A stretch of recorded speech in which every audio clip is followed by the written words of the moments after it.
दर्शकों, मैं जयती आप सभी का स्वागत करती हूँ एबीपी लाइव में। हम आज जानने वाले हैं एचसीसी के बारे में। एचसीसी क्या है, उसके उपाय क्या है और एचसीसी हम लोग के शरीर पे क्या बदलाव करता है, उसके परिणाम क्या होते हैं, इसके बारे में हम बात करने वाले हैं डॉक्टर उदीप माहेश्वरी जी से।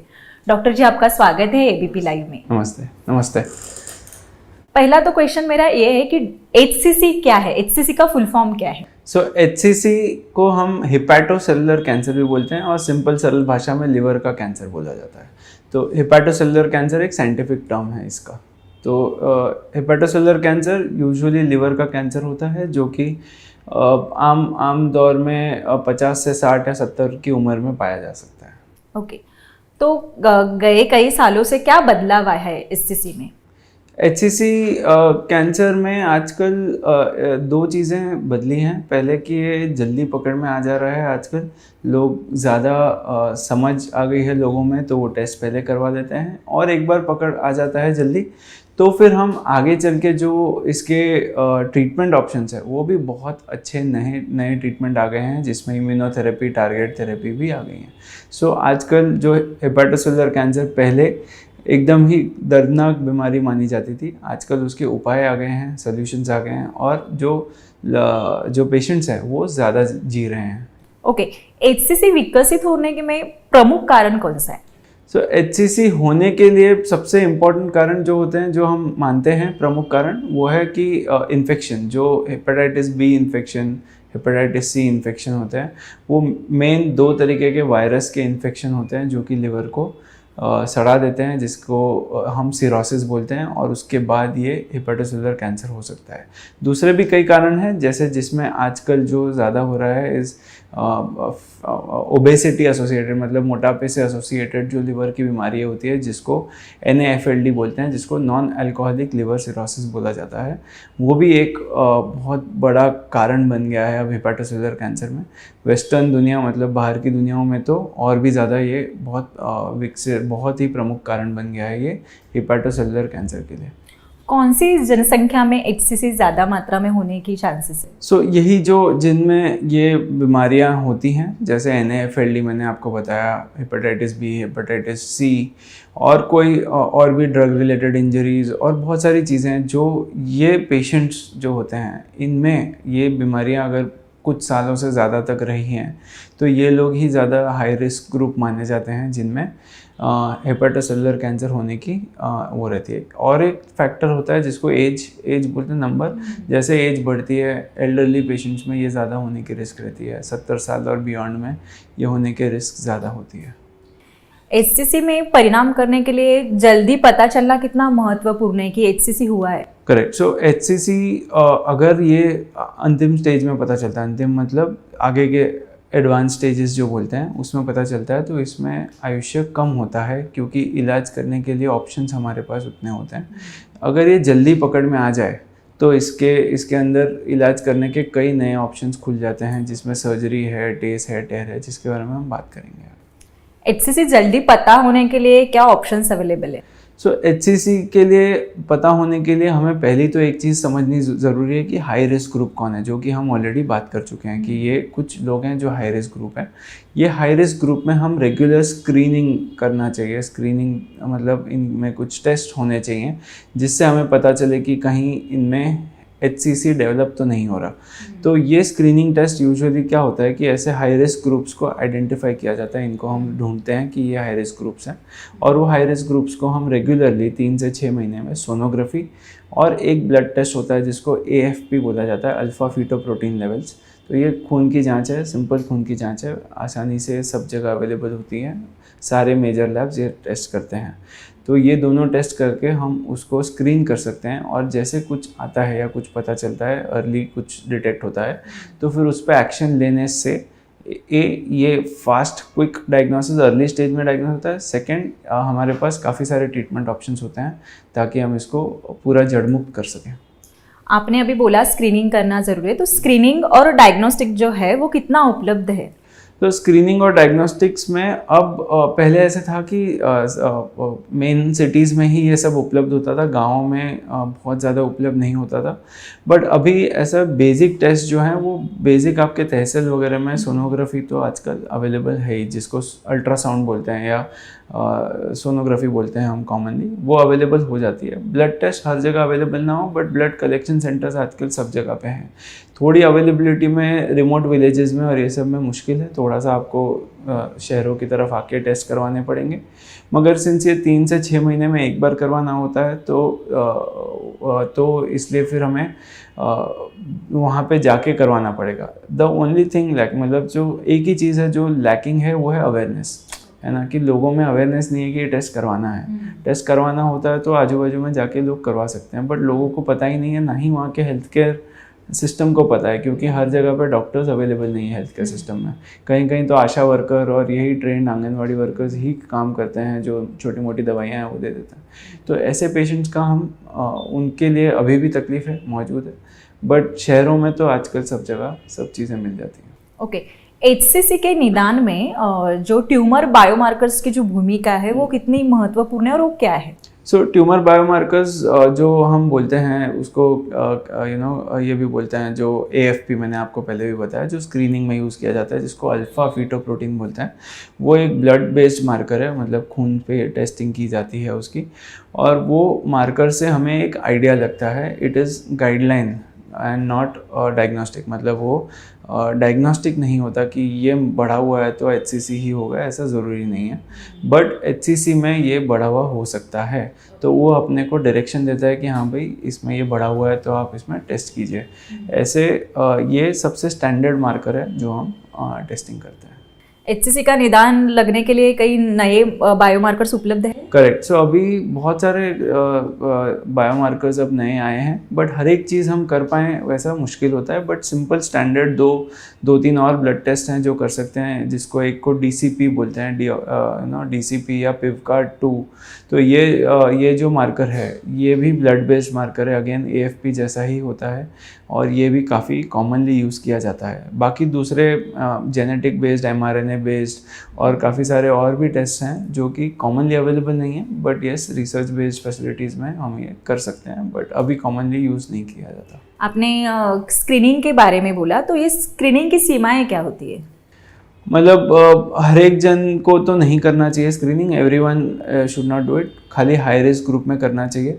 और स्क्रीनिंग करने के बाद भी ऐसा होता है कि बहुत सारे पेशेंट्स जो स्क्रीन करते हैं, ज़रूरी नहीं है कि उनको कुछ आए, है ना, क्योंकि सोनोग्राफी हर जगह पे हम जहाँ करते हैं वहाँ पे हर जगह पे स्टैंडर्डाइज सोनोग्राफी हो, ज़रूरी नहीं है।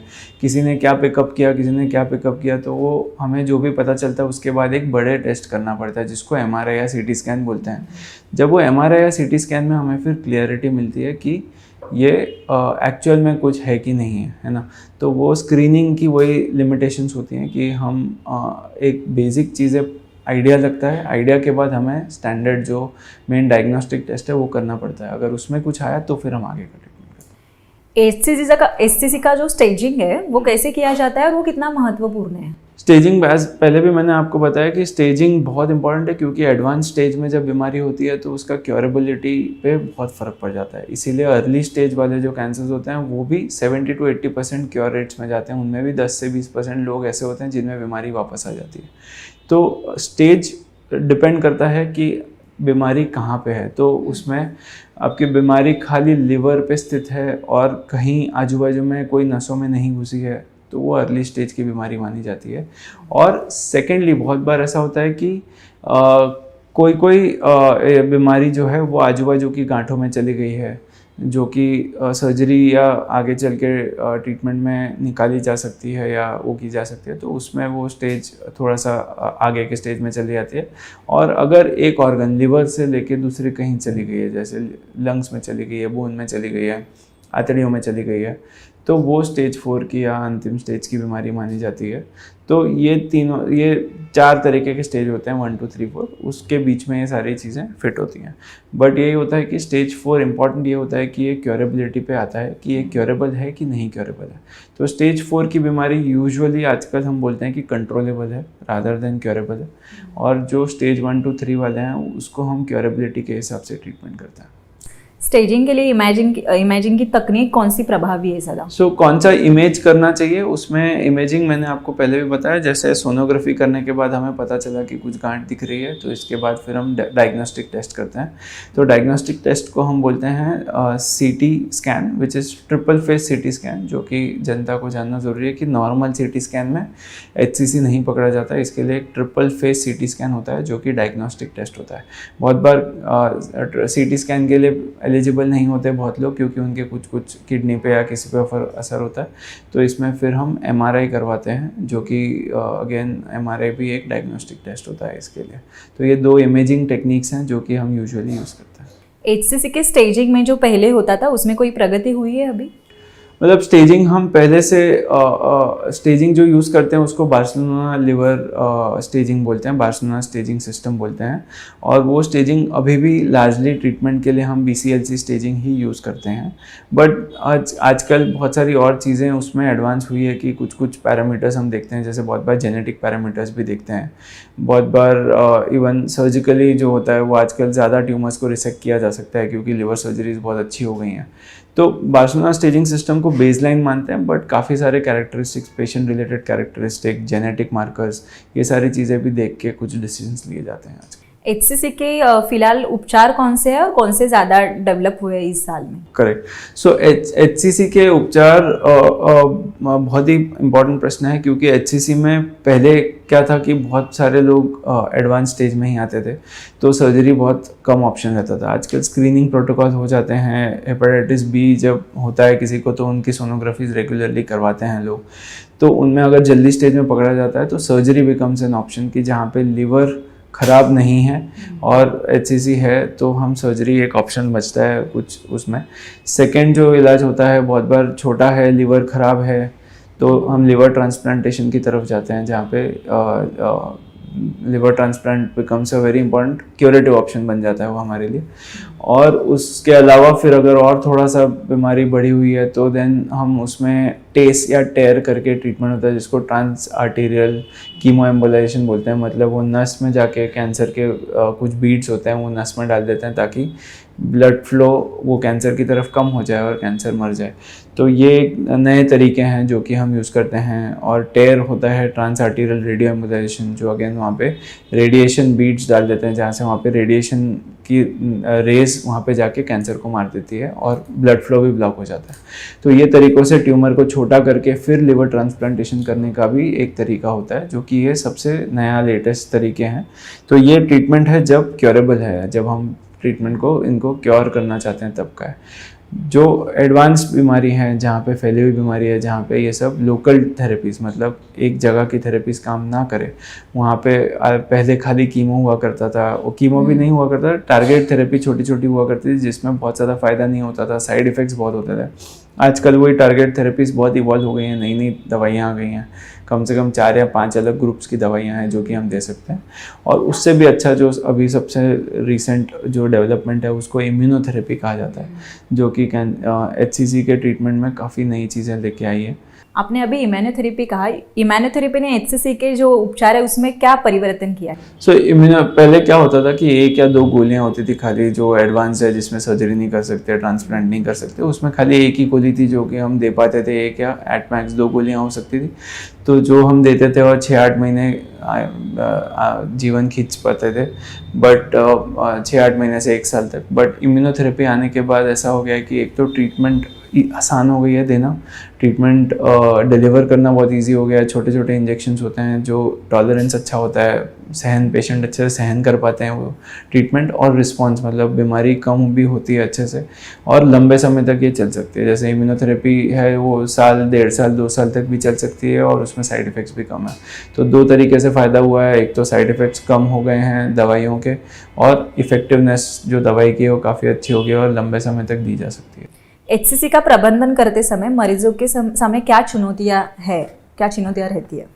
मतलब HCC में मरीजों को तो चुनौतियाँ ये होती है कि लिवर एक बहुत इंपॉर्टेंट ऑर्गन होता है हमारे शरीर का, जो ऑर्गन हमें डाइजेशन में हेल्प करता है, हमारे सारे जो टॉक्सिन्स, शरीर का जो कचरा होता है उसको एलिमिनेट करने में हेल्प करता है।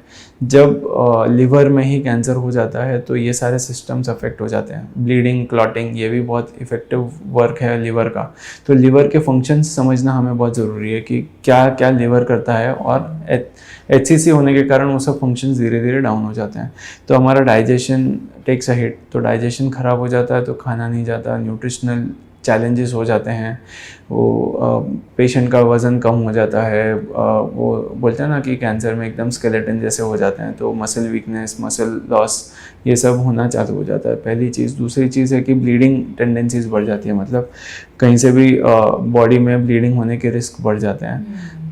थर्ड चीज़ है कि जो पीलिया होता है, जब बिलिरुबिन होता है, वो बढ़ने के चांसेस रहते हैं, क्योंकि जॉन्डिस जो बिलिरुबिन होता है उसको क्लियर करने के लिए लिवर काम आता है, बट वो जब क्लियर नहीं होता तो पीलिया उसको बोलते हैं, तो जॉन्डिस होने की रिस्क रहती है।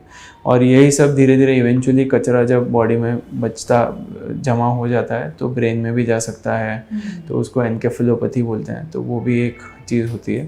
थर्ड और सबसे इम्पॉर्टेंट चीज़ है कि बहुत बार कुछ दवाइयाँ जो हमें देनी होती है वो भी लिवर से ही बाहर निकलती है अपने सिस्टम में। तो कुछ दवाइयाँ जो होती हैं वो हम दे नहीं पाते, क्योंकि लिवर ख़राब है तो उसमें से बाहर नहीं निकलेगी शरीर से, और दैट कैन कॉज टॉक्सिसिटीज़, मतलब दवाइयों के साइड इफ़ेक्ट्स भी बहुत ज़्यादा होते हैं। तो अल्टीमेटली सारी चीज़ें आती है कि खाना नहीं खाएं तो एनर्जी नहीं आएगी, एनर्जी नहीं आएगी तो आगे कुछ बॉडी रिस्पॉन्स नहीं करेगी, और ये एक चक्के में फंस जाती है बॉडी, और वो विशियस साइकिल बन जाती है। तो इसलिए फटाफट पेशेंट्स ख़राब हो जाते हैं, उनकी जनरल कंडीशन ख़राब हो जाती है और ट्रीटमेंट देने के लायक नहीं रह पाते। तो इसलिए बहुत बार 30-40% जो पेशेंट्स हमारे पास आते हैं HCC के, वो काफ़ी ख़राब स्थिति में आते हैं, जहाँ पे ऑलरेडी उनके बीमारी फैली हुई है, पेट में पानी भरा हुआ है, खाना पीना नहीं खा रहे, न्यूट्रिशनली वीक हैं, या तो स्ट्रेचर पे आए या तो व्हील चेयर पे आए।